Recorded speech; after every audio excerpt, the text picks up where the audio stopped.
and Tony Burke's own electorate. They had their meeting. Thank you, David. Let's go now to the broader issue around all of this, and that's immigration. Even before the terror attack on Sunday, Liberal MP Andrew Hastie has been very vocal about the implications of an open-door policy where the values of would-be migrants are in direct opposition to those of our free, pluralist and democratic country. Andrew Hastie joins me now. Andrew, welcome to the program. I mean, you have been outspoken for many, many months about the need to have a fair income national debate in this country about immigration, not just the quantum, not just the number of people we bring to this country, but who we bring and what their values are and whether they are in conflict with ours. Is this finally a wake-up call to have that debate?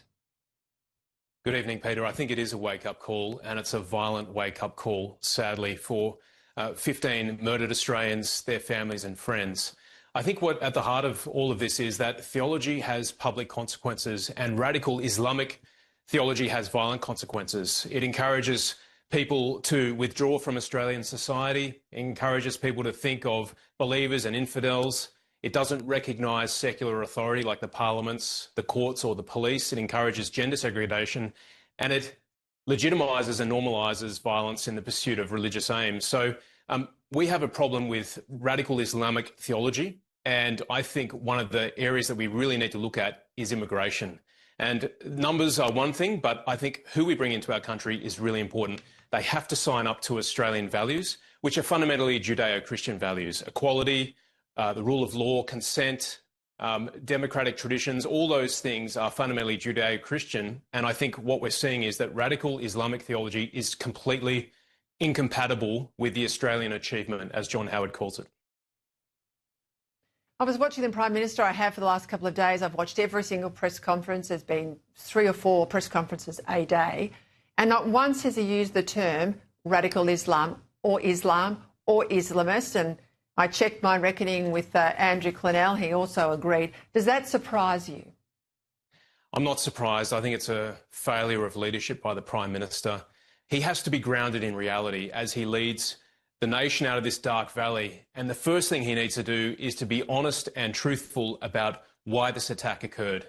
It was because 2 people were radicalised by a very extreme form of Islam that encouraged them to take up guns and shoot innocent Jewish Australians during a Hanukkah festival down at Bondi Beach. And until he does that, he's missed the mark. And I also think he needs to lead grounded in Australian values. He needs to articulate who we are as a country, what we stand for, and what we oppose. And finally, he's got to have a bias for action. There are 49 recommendations that Gillian Segal made. He can take those up tomorrow and get on with it. And if he has to recall the National Parliament, well, then let's go. I'll get on the next flight to Canberra to make sure that we protect Jewish Australians. There are a number of other things to do, but he can start with that report by Ms Segal. Are you concerned that at the National Cabinet yesterday there was no debate about much in relation to Gillian Segal's report? In fact, it wasn't even discussed. It wasn't named in the room. The debate was, and I call this sort of a switch game. The debate was about gun reform. Now, you've fired a gun in a professional sense as a soldier. And yes, I do think that the gun reform is a valid debate to have. But it is the motivation behind the killers. It's what they did with those guns on the weekend that we cannot lose sight of. My fear as a Prime Minister wants to make this about gun reform. He wants to try and get, the coalition to fight with its farmers and fight amongst itself, because that will give him cover from having to deal with his derogation of duty over the last 2.5 years. That's my concern. And it's a valid concern, Peter, because the issue here is anti-Semitism, and the wellspring of that anti-Semitism is radical Islamic theology, which motivated these 2 shooters.